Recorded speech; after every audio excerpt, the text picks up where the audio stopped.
record button, and we are here. Some of us are chilling out their tea because it was a little too hot.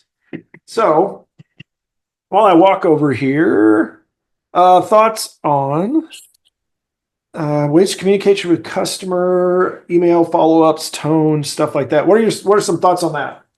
So, like when talking to some of the customers, like we've run into recently, and it seems you have too, is you send an email to someone, you don't get a response, and then you kind of find out either they didn't get the email, they didn't get a document, something didn't get communicated, and you're out of sync, right? So you're waiting a couple of days and you've lost time because they never had it. Yeah, that's an interesting. I mean, we've talked about a lot of communication. Maybe I think it's probably not a bad thing to do. Not only follow up, but tone. I think we can get into because some people sometimes it's like something's gone wrong, and it's rare. That's actually good because I just had this situation with the storms and everything that I totally missed something for a customer. It's actually, maybe that'll be next one, is when to rebate a customer. Because, so I think that's actually a pretty good one. Let me write, where did I put my paper? Just a second. So let's start with, we'll start with like follow up and communication tone, because I think that's probably a good little combo of stuff. Get my little note pages here. So like, whoop. Yeah, it's kind of like one of those where it's like, do you over communicate, under communicate? How do you follow up? How do you ensure that they get what they are supposed to have? Because I know in past seasons we've talked about like email, Slack, team communication, but I don't think we've ever really touched heavily on like communicating with your customer, like how to go like market yourself and try to sell your company in that. But we haven't really talked too much about like the customer focus side of that. Yeah, I think we can go quite a ways with this one. So I think that sounds like a good starting point. So we'll start with that, and then we'll go into, like I said, I think like rebates and when do you offer discounts and rebates, and when do you stand your ground and stuff like that? Because there's a lot there, but I think that's probably a good area to wander through as well, because it's in the same genre basically of topics and stuff like that. So before I start, hey, all of you out there, shoot us an email at info@developernoir.com, just because I want to try the beginning instead of the end of one of these. So we're going to go 3, 2, 1. Hello and welcome back. We are continuing our season of building better developers. Actually, this season is building better businesses. Our podcast is building better developers. Also, the Developer podcast. Don't ask why we had to change it, because we actually have covered that several times in the past, why we have two names for a podcast. I have one name, but it's like 3 names. But my name is Rob Broadhead. I happen to be one of the founders of Developer, also a founder of RB Consulting, where we are what is referred to essentially as boutique consulting. And there's a lot that means, but in our case, what that is that we sit down with our customers. We walk through your business and we understand your processes, your procedures, your business, and your technology, whether it's a nice little, app that you've got, or you've got all these things of this technology sprawl that you're dealing with, and all of the exhaustion that comes with trying to actually make use of all of these things out there, or even keeping up with all of the new features and the AI tools and all that stuff that's out there. We're out here. We live it. We love it. And so we help you figure out how to leverage technology, create a recipe that is specifically for your business for success today, tomorrow, and into the future. We do that through integration, simplification, automation, and even innovation. We can help you build a team. We can help you build software, or we can help you pick the right things off of the proverbial shelf to use to make your business better. In the world of good things and bad things, since the last time, well, actually, somewhere along this time, there were storms, big storms here in this area. The good thing is I survived. But because I like to do both sides of a coin, the bad thing is during that time I was receiving customer emails and managed to miss a few of them that I really wish I hadn't. We'll talk more about that in a future episode. So, sometimes sometimes it storms and sometimes it really storms. But today you're going to get a little bit of sunshine in your day because you're going to get to listen to Michael introduce himself. Go ahead. Hey everyone, my name is Michael Meloche. I'm one of the co-founders of Developreneur, Building Better Developers. I'm also the founder of a company called Envision QA, where we take a test-driven approach to software development, and we help small to mid-sized businesses really analyze their software stack, understand their processes, and make sure that the software works for them so that at the end of the day, the software is working for them. They're not working for the software. And hopefully their customers are having a good customer experience with their software. Good and bad. Like Rob said, we've had storms. It's been nonstop. Almost 5 days straight of weather. You kind of get into that fog of like, where am I? What am I doing? Sleep deprived. Finally getting caught up on sleep. Not quite there yet. Did uptick the caffeine a little bit more just for a few days. But finally, the good thing is we're almost out of allergy season because all the trees are finally almost in bloom because the storms washed away most of that pollen. So allergies doing better. Storms tore things up. So hopefully we're getting into a better spring. So this episode, I want to talk about, we're sort of going to talk about communication, but we're going to take it a little step further, a little different approach, I think, than we've talked about in the past. Is we have talked about the value of clear and constant communication. We've even talked about the idea of communicating things, such as like a weekly status or regular status meetings, and what do you put into those kinds of documents and things like that. We even have examples and templates in the book, and we've got a lot of discussions around this. But I want to get a little bit more into, and basically because recent storms and things like that have brought this up, is two things. One is tone when you're dealing with a customer, and we're going to talk about the various types of customers that you may be dealing with, and essentially approaching the uncomfortable kinds of things of like, are you actually listening to me kinds of communications, or did you actually get that, or could you please respond, and things like that, and how do you handle them? Now, I want to start with the when the response is not what you expected it to be. Now, this could be in the manner of tone, or it could be in the manner of timing. More often than not, we're going to run into timing. It's going to be things where we shoot an email out and say, hey, we need to, for example, these are things I've had on a regular basis. I'll send something out to a customer and I'll send like a status.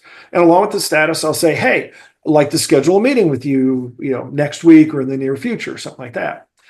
Now, sometimes, and this is where I think you need to take a step back before you overthink the situation and just moderately think the situation, we'll say.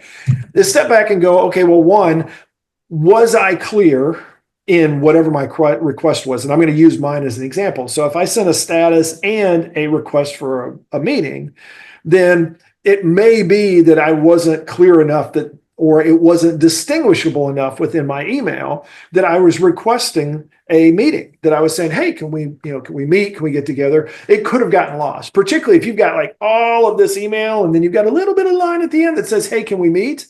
Especially if it's wrapped with, the normal template-y stuff that you do that's sort of like, well, have a great week and it's so fun working with you. Or, if you have a template, if you have a certain style and then you interrupt that style with something, you're practically hiding it. It's like it's probably on you. So first, think about, before you worry too much about the timing, is look at what it was that you did and it doesn't make sense. Maybe you weren't clear, which is a good example. It's a good way to take the next step regardless. Is, for example, I sent a status out and I asked for a meeting, and then maybe a couple days go by, a couple business days go by, and I don't hear back. So then what I'm going to do is I can do it a couple different ways. Now, I could just, as part of the status, do a reply or something like that to basically forward it again and say, by the way, did you see, I would like, did you catch this part? Or I just want to know, haven't heard back. When would you like to schedule a meeting? Or you can actually just pretend that didn't exist. And then you can just follow up or essentially create a new email that just says, hey, just wanted to reach out, make sure that, we can catch up with you. We need to schedule a meeting. So you can either make it a part of the prior one or just make it something separate. If you make it part of the prior one, be very, it comes off to a lot of people as being rude or obnoxious if you say, hey, apparently you didn't see my request in here. Or even if you say, as I said in my prior email or something like that, is if you reference it, you're basically like, banging him on the head a little bit and saying, look, I told you right here, see right here, this thing says this. So why didn't you answer me?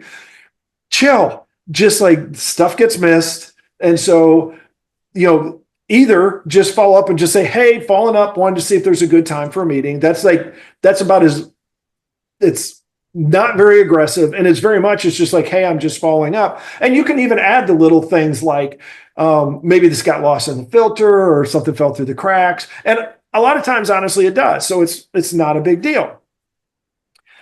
This is dealing with, I'm talking about this more dealing with like the things that are not as critical. Like we're going to talk in a minute about like when you send invoices and stuff like that. Actually, I think I'm going to wait for a whole other episode for that one.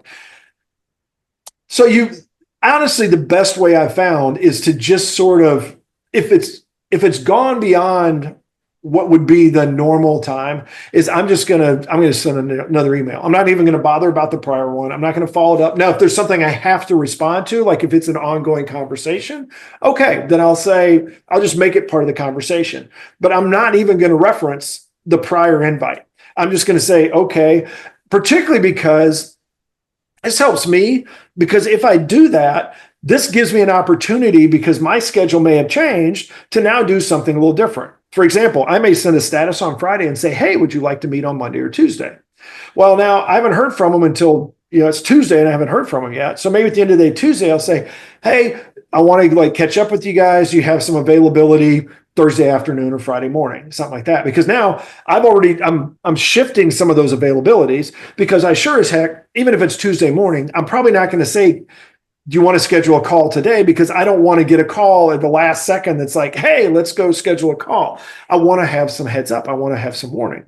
So this protects me a little bit and allows me to just be the nice guy, move on, and schedule that moving forward. Now, if this is habitual, if this is something that you commonly run into these situations where you ask for something and they don't answer,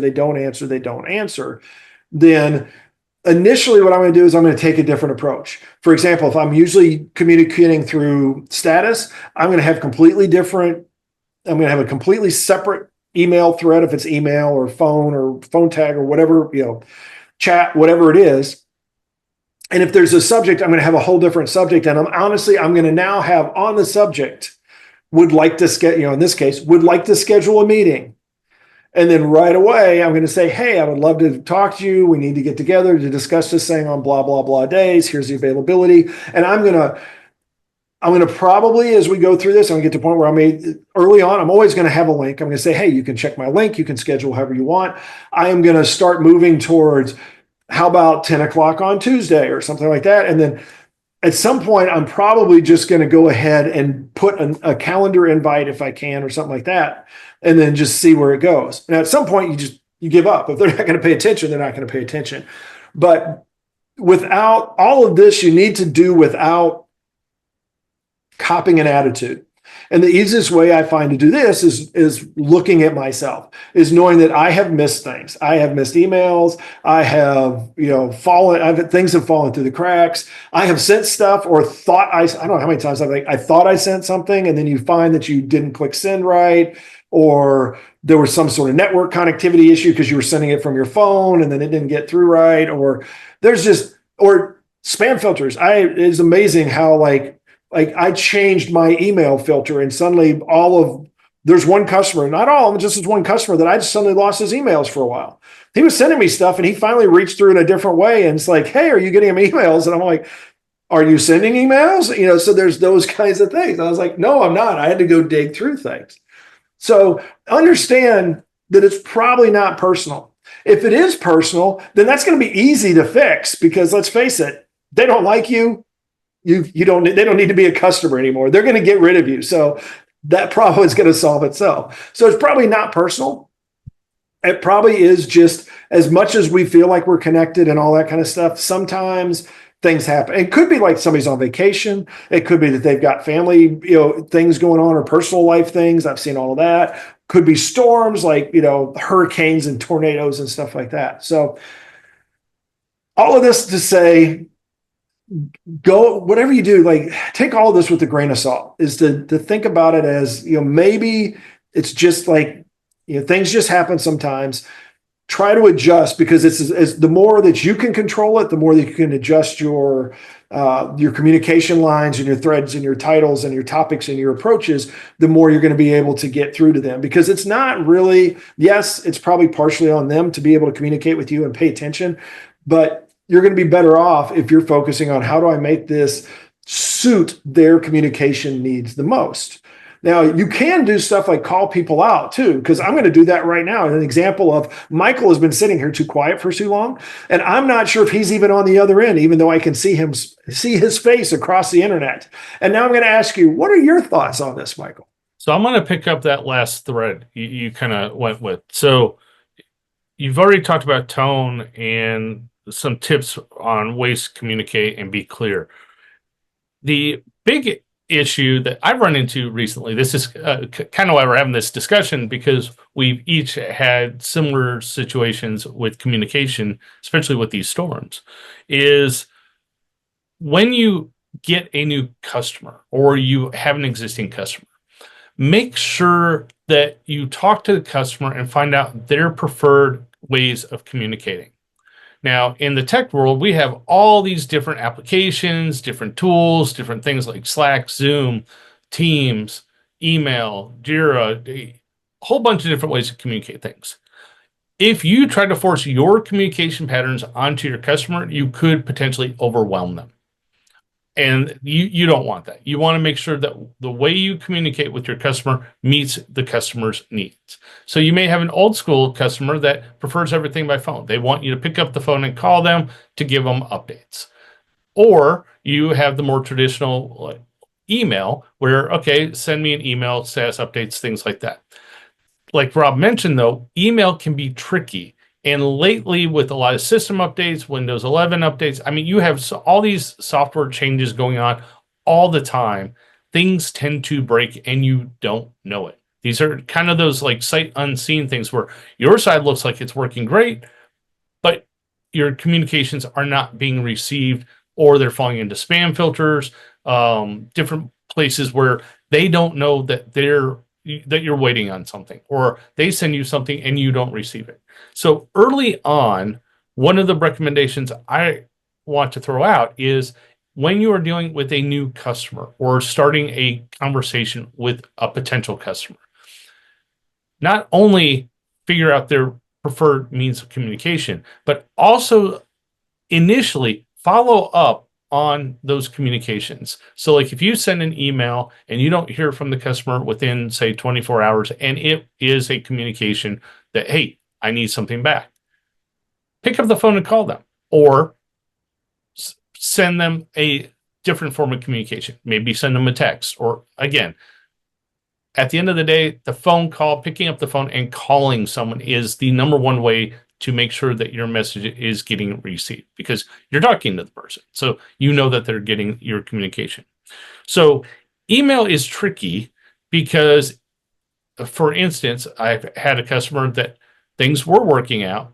We had issues initially where I guess my email was falling into his junk or spam. Something was happening. He wasn't getting all of my emails. He would get like one email and then the next two would end up in spam. Not sure why. It's just one of those weird things. So what I started following up with is if I send an email and I don't get a response within 24 hours for a responsive email, I'll send them a text and say, "Hey, did you get my email yesterday?" Because this customer does prefer text or a phone call. Typically, he's very busy, so I'll send him a text first, and if he wants a phone call, he'll call me back or say, "Hey, let's schedule a call." So right off the bat, you can eliminate that unknown, especially with email. Now, some email providers and some email clients will allow you to send like a response receipt. So when the person gets your email, they open it up, you get a response, or at least if they receive it. Those are very helpful, but not all tools or all email services work with that. But that is another way to kind of keep track of that snail mail that you send out. Other forms of communications, again, be careful of. But like if you use Slack or Teams, just understand that, well, as a developer, in your internal teams during business hours, you're probably going to get more responsive, quick responses from your own team than your customer. Your customer may not see your Slacks or your Teams chats right away because if they don't have the app in front of them or they aren't at their computer, they may not use those forms of communication. So typically with customers, I would say email, phone, text, and if you have to send documents, one interesting way I kind of subverted this issue is I created a Dropbox folder for my customer.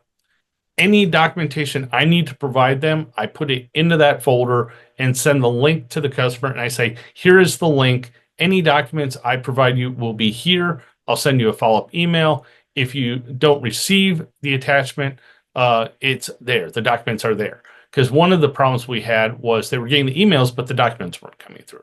So, again, we are at the mercy of the tools we use, but every organization applies different security, different filters on those tools. So you just got to be careful and follow up initially to make sure what works and what doesn't work.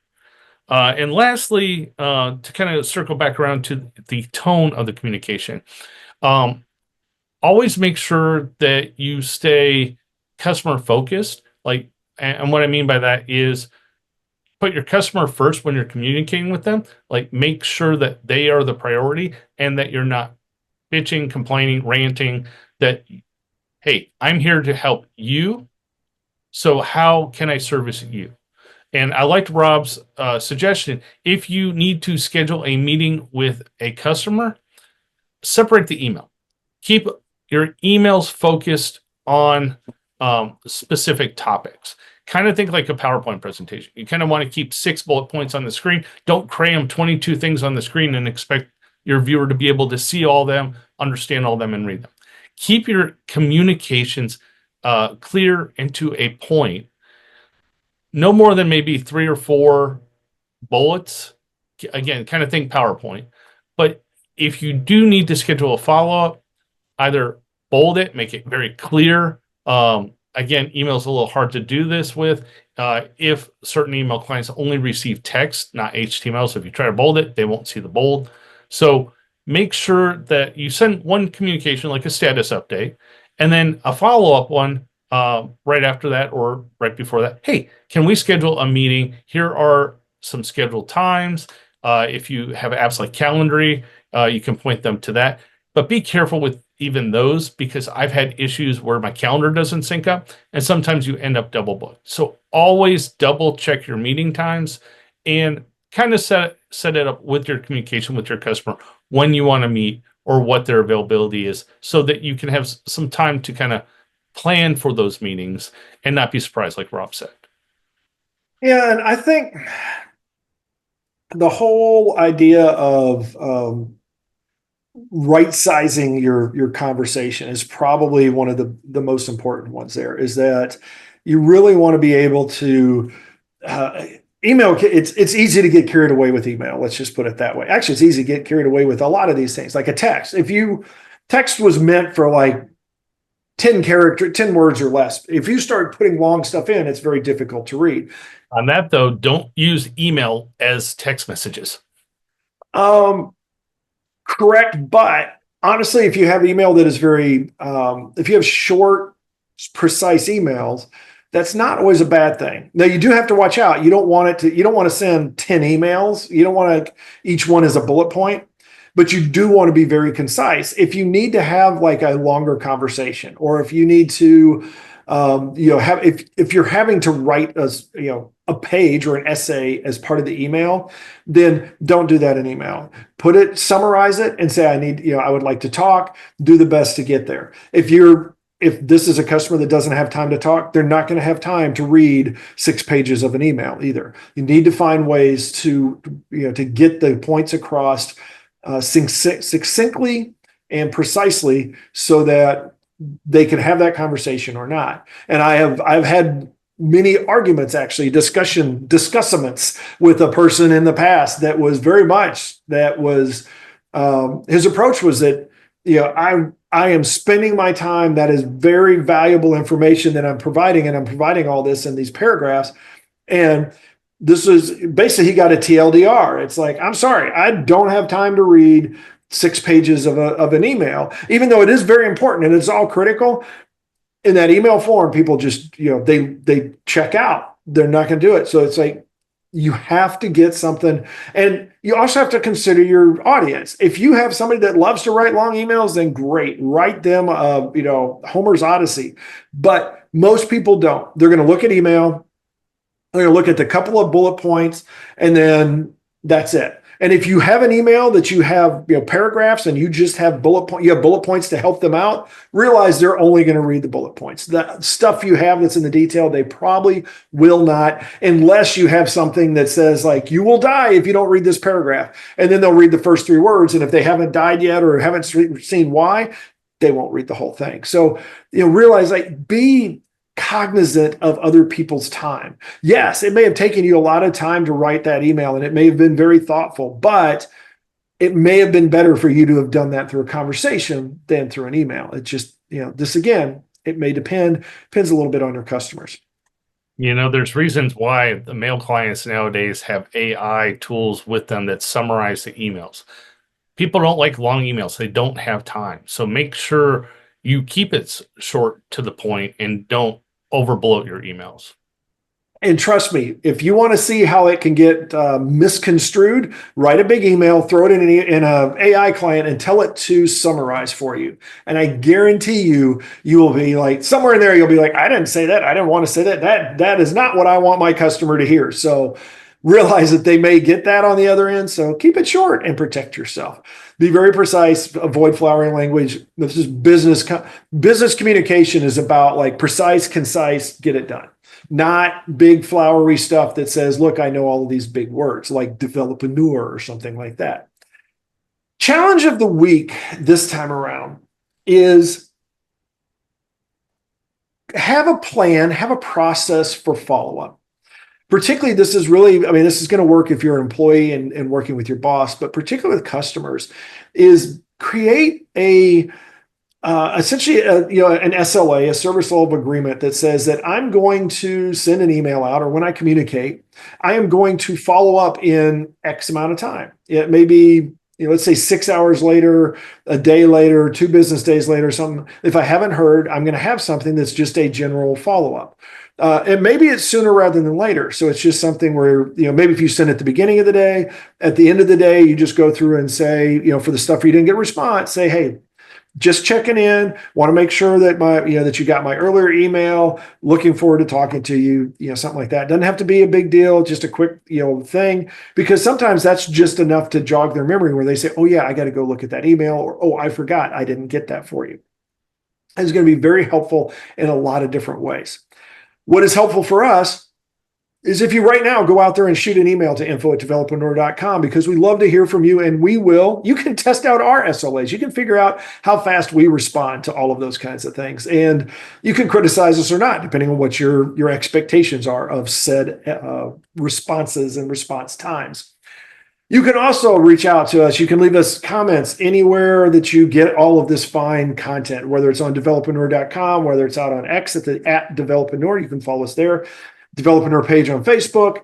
You can also go out to YouTube, and there's a developaneur channel, and yours tons of stuff there. You can leave us comments on any of our past the lessons and mentor classes and all the different presentations we've done, plus tons and tons of podcast episodes. And wherever you listen to a podcast, whatever your podcatcher is, we are happy to get feedback from there as well, good and bad. We really are welcome any kind of feedback, because we want to figure out how to make ourselves better, building better podcasters in our case. That being said, it's time for us to wrap this one up. So go out there and build a better you. Have a great day, a great week, and we will talk to you next time. Bonus material. So we've talked a lot about like email and different types of communications. The bonus piece I'll throw out here is make sure you understand the tools that you're using. Make sure that you know how spam filters work, how firewalls work, and make sure you send test emails to other people. If someone says they're not getting email from you, you may have something set up to where you're completely blocked. Also, there's some different tools and things you can get to kind of help monitor your email, things like that. Or you could even use like Mailchimp or things like that. But even there, you can still have problems with sending emails. So be very careful with the tool that you use, and that you understand how the tool works when it comes to kind of scanning, checking emails, and blocking things. I will follow up on that. I will add filters and rules and things like that are very powerful in your mail clients, and they can be very helpful to make sure that you get receive the email you're supposed to receive. Not everybody does that, but definitely understand your tools and spend the time. I've mentioned before, it is very, at least for me, it is a very tedious and time-consuming process, but over time, it is worthwhile. So build out your filters, build out your rules, be careful, test them on a regular basis, especially because I just recently was updating some and managed to lose some important emails along the way. Also, for lack of a better term, read the room. When you're sending an email, if you expect it if it feels like you should get a response within a certain period of time, then go ahead and do something like, hey, I just want to follow up. I'll let you know. And the more you make that your regular routine, that you follow up, then the more they're going to get a feel for like what your expected, time frame is. Now they may eventually make that a crutch where they're not going to respond until they hear your secondary follow up, but that's okay. At least now you know that's going to move the dial, as it were. That being said, we have reached the end of yet another episode. We will be back. We are not done with the season or anything like that. So we're going to go right off into the sunset for a little bit. We'll let you guys do the same. Go out there and have yourself a great one, and we will talk to you next time.